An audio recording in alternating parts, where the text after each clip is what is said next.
Zelensky and Trump blow up the internet with their JD Vance is there to just antagonize Zelensky and help Trump through his senior moments. I got a mashup today of last week's interview in the Oval Office, and afterwards I'm going to go through some negative and positive articles from some right wing, left wing, and in between outlets, news outlets, and I'll give you my opinion. So stay tuned. We're here at the Spin Cycle to compile this news, sift through all these articles so you don't have to. Go ahead and subscribe, follow, and comment. Here we go.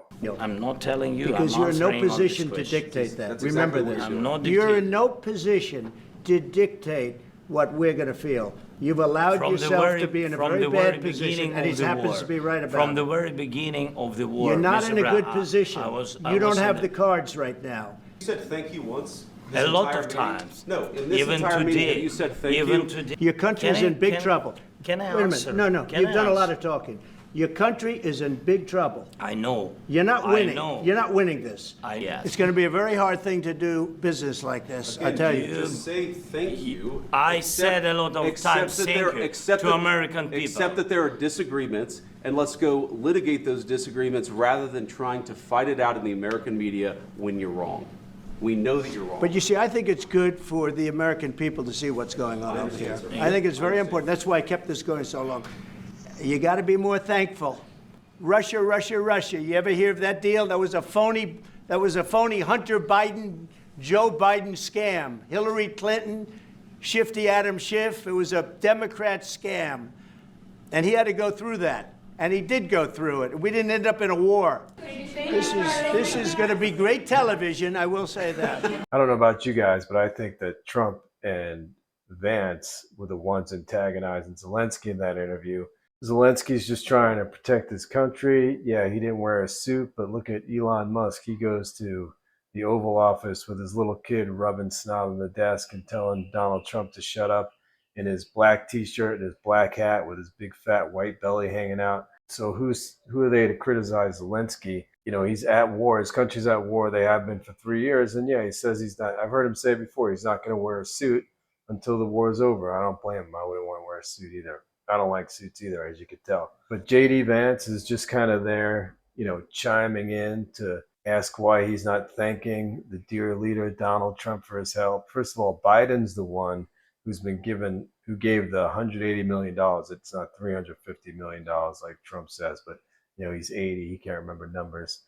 And he likes to exaggerate everything, the size of stuff. But I think Zelensky was totally in the right in this interview, and Vance and Trump were just trying to berate him. It's obvious that Trump, is a Putin suck up and sycophant. I mean, why would Zelensky thank them after Trump was out there in the news just the week before calling Zelensky a dictator and saying that that Zelensky started the war when his country was invaded two times in the last decade. When his country was invaded 2 times in the last decade by Putin, who's a dictator and murders his political opponents. I mean, there's really no comparison there. Anyway, I'm going to go through a couple of articles and what they thought of the interview. The right-leaning Hill and the left-leaning AP, or Trump says the AP is left-leaning. I think it's definitely middle-ish, the AP. It has been for years. Ever since back in the day, I had a radio show. We used to read the AP Wire in college coming through. It's always been just straightforward news. But, Trump doesn't like him because they wouldn't call the Gulf of Mexico the Gulf of America because Trump's not a king and not a god. And he just can't change names and take over territories as he sees fit. Anyway, let's get started with the articles. Zelensky leaves White House without signing minerals deal after Oval Office blow-up. President Donald Trump berated Ukrainian President Vladimir Zelensky for being disrespectful Friday in an extraordinary Oval Office meeting, then abruptly called off the signing of minerals deal that Trump said would have moved Ukraine closer to ending its war with Russia. The astonishing turn of events could scramble affairs in Europe and around the globe. During his visit with Trump, Zelensky was expected to sign the deal allowing the U.S. greater access to Ukraine's rare earth minerals and hold a joint news conference, but that plan was scrapped after the heated engagement between the leaders in front of the news media. It's unclear what the blowup could mean for the deal that Trump insisted was essential to repay the U.S. for the more than $180 billion. Trump said $350 billion, but it's closer to $180 billion in American aid sent to Kiev since the start of the war. And it remains to be seen what, if anything, Trump wants Zelensky to do to get the deal back on track. The Ukrainian leader was asked to leave the White House by top Trump advisors shortly after Trump shouted at him, showing open disdain. You're gambling with World War III, and what you're doing is very disrespectful to the country, this country that's backed you for more than a lot of people say they should have, Trump told Zelensky. At one point, Zelensky said Putin had broken his own signature 25 times on ceasefires and other agreements and could not be trusted. Trump responded that Putin had not broken agreements with him and ducked questions about offering security guarantees to Ukraine, saying he thought the minerals deal, which is now on hold, would effectively end the fighting. At another point, Trump declared himself in the middle and not on the side of either Ukraine or Russia in the conflict. He went on to deride Zelensky's hatred for Putin as a roadblock to peace. You see the hatred he's got for Putin? Trump said, that's very tough for me to make a deal with that kind of hate. Because Trump loves Putin and he would love to be in Putin's position where he could just kill his opposition and not have to fight to get power. But our country works a little differently than Russia, so he's just going to have to, go by the book here and not use the military to take power of the country and all that. But also, Trump has been being groomed since the 1980s by the Russians as a Russian asset, whether he knows it or not. And I think he does know it. Not to mention all the money that was loaned to him to bail out his business by Russians and laundered to him, buying his buildings for twice what they're worth and then selling them back for a quarter of what they're worth, things like that. Yeah, he went and played golf. Shocker.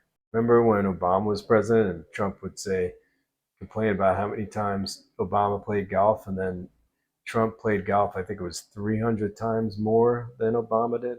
Trump posted on Truth Social, he disrespected the United States of America in its cherished Oval Office. He could come back when he is ready for peace, Trump wrote. What he's really saying is that Zelensky disrespected him, and that's the ultimate offense, is disrespecting the almighty King God, Donald Trump. Okay, so the AP was fairly even tone, just kind of explained what went on. Now let's take a look at the BBC, what they have to say. Trump says he appreciates Zelensky's message on Ukraine peace. U.S. President Donald Trump says he received a letter from Vladimir Zelensky. So this is after the fact now. They're making nice on it. I appreciate that he sent this letter, Trump said as he addressed a joint session of Congress in Washington. It came after Zelensky said in a social media post that he was ready to work under Trump's strong leadership to achieve a lasting peace. The statements indicate a cooling of tensions between the leaders following their fiery meeting in the Oval Office last week. The letter reads, Ukraine is ready to come to the negotiating table as soon as possible to bring lasting peace closer. Nobody wants peace more than Ukrainians, Trump said.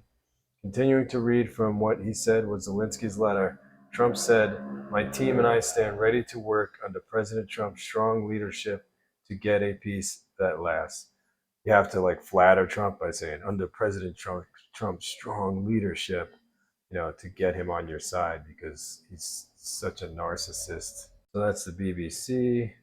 And let's see, take a look at this video real quick. You're not going to do that if you come to the Oval Office, insult the president, and refuse to follow his plan for peace. So I'm pretty sure they insulted Zelensky, not vice versa, but that's their narrative, and that's what the right wing seems to believe, because they believe pretty much anything Trump says.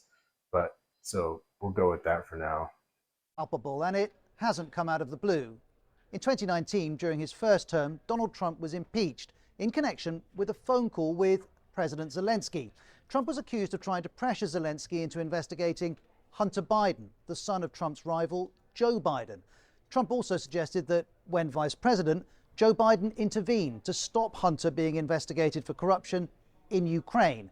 There's no evidence Joe Biden did this. Trump described the call to Zelensky as perfect, and he'd go on the attack. During the impeachment process, Trump's defense referenced claims that Ukraine had intervened in the 2016 US presidential election. One White House Russia expert called this a fictional narrative. A former US envoy testified that Trump called Ukraine a corrupt country full of terrible people. And the president himself called his impeachment a hoax. In early 2020, he was acquitted by senators. Months later, though, he lost the presidential election to Joe Biden, a defeat he raged against and never accepted. And while Trump was out of office, in 2022, Putin launched his full-scale invasion of Ukraine. The West sent weapons and sanctioned Russia, but there was skepticism among Trump supporters. J.D. Vance said, "I don't really care what happens to Ukraine one way or the other." President Biden saw it differently. In 3 years, US aid to Ukraine would total over $120 billion. And last year, Trump's irritation with Zelensky and the aid was clear.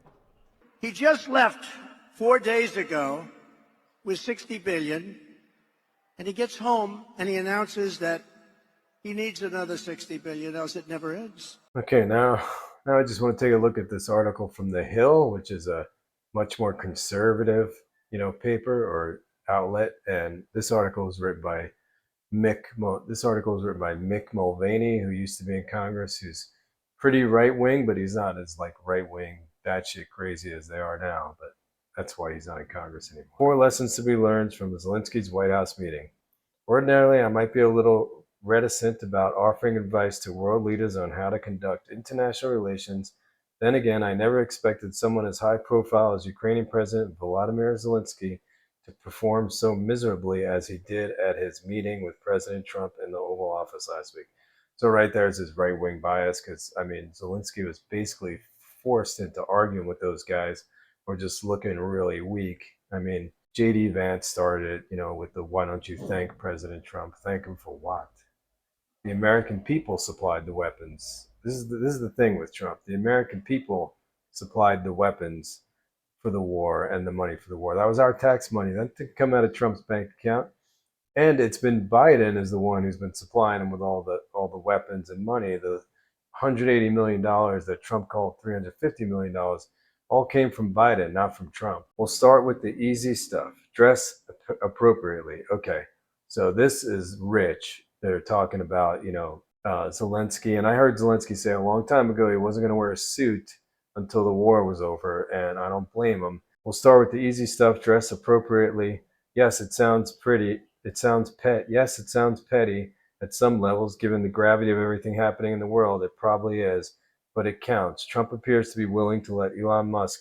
That's the thing. Elon Musk wears a t-shirt, a baseball cap with his big fat white belly hanging out in the Oval Office, and it's okay. But Zelensky, who's actually at war, not living the cush billionaire life, like Elon Musk. I know he says he works 160 hours a week, but tweeting all day and sitting around, doing drugs and jerking off and having babies is not work.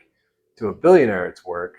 I don't know what the opposite of that would be to a billionaire, but work is going out there and working, whether you're, working with your hands or working with your mind, tweeting memes and garbage like that all day. Elon Musk tweets sometimes 60 or 70 times a day, and he calls it work. Trump appears to be willing to let Elon Musk get away with the jeans and t-shirt getup, but maybe the richest man in the world has his own set of rules. Yeah, that's the problem, Mulvaney. He has his own set of rules, and we don't have to abide by them. Or maybe Trump isn't all good with it and just hasn't had a public blow-up yet with Musk. Second, if English isn't your first language, you should use an interpreter. There was one exchange where someone in the Oval Office asked Zelensky about the attire, and his response was something to the effect that when the war was over, he would wear a costume. And yeah, I read all about this. Costume with a K means suit in Ukrainian, but I'm sure Zelensky was an actor for years and a comedian. I'm sure he knows the real meaning of the word costume, and maybe it was a little wordplay. I had read somebody speculated that, but this is all just petty crap. Vance and Trump dumped on him and started the fight, and it's not because he wasn't wearing a suit or he said the word or he called the suit a costume. Did that offend Trump with his red bozo tie? Third, moving away from the procedural and to the substantive, have the hard conversations when the doors are closed and the cameras are off. Bilateral meetings like Fridays are typically scripted events. The routine is well known to almost everyone. You smile for the cameras and shake of hands. Everybody says how productive the meetings were and how much they look forward to continued dialogue. At the very worst, you might say something like, "We don't see eye to eye on everything, but we are continuing to talk." In the world of bilateral meetings, that is about as close as you should ever get to confrontation. The famous scene in Love Actually film where the British blah blah blah. Finally, and this is probably the most difficult but also the most important point, leaders need to realize when they are an impediment to getting a deal done. I think that some would suggest that personalities don't or shouldn't play a role in international affairs, that geopolitical decision making should be driven exclusively by facts and circumstances, national interests and long-term considerations, and yes, those things play a role. But to think that just because people get elected to office makes them something other than human is to deny our nature. Personalities matter. Personalities matter, likability matters, demeanor matters. When those things are an impediment to a relationship or to getting a deal done, as Zelensky is, you need to give strong consideration to getting out of the way. Okay, so it wasn't Zelensky who started. Again, it wasn't Zelensky who started this. It was J.D. Vance. So why don't you just thank him? Why aren't you more thankful? Because his country is at war and Trump is backing Putin and calling Zelensky a dictator. Maybe that's why he's not thanking him. J.D. Vance, you goth makeup wearing puss boy. I have no idea whether Zelensky will come back to Washington to try to fix things. So this was written obviously before Zelensky wrote the letter, conceding more to Trump, unfortunately, but I think he has to. He has to think, unlike Trump, he's man enough to think beyond himself and he's thinking of his constituents and his country, where Trump, if it was reversed, Trump would not come groveling back to the leader of the US because his ego would be so hurt. But Zelensky is enough of a man where he could take the hit to his ego and keep going on for his people and for his country. But we'll just have to see what happens. Thanks again for watching, guys. I'll see you again soon. Follow, like, subscribe. Peace.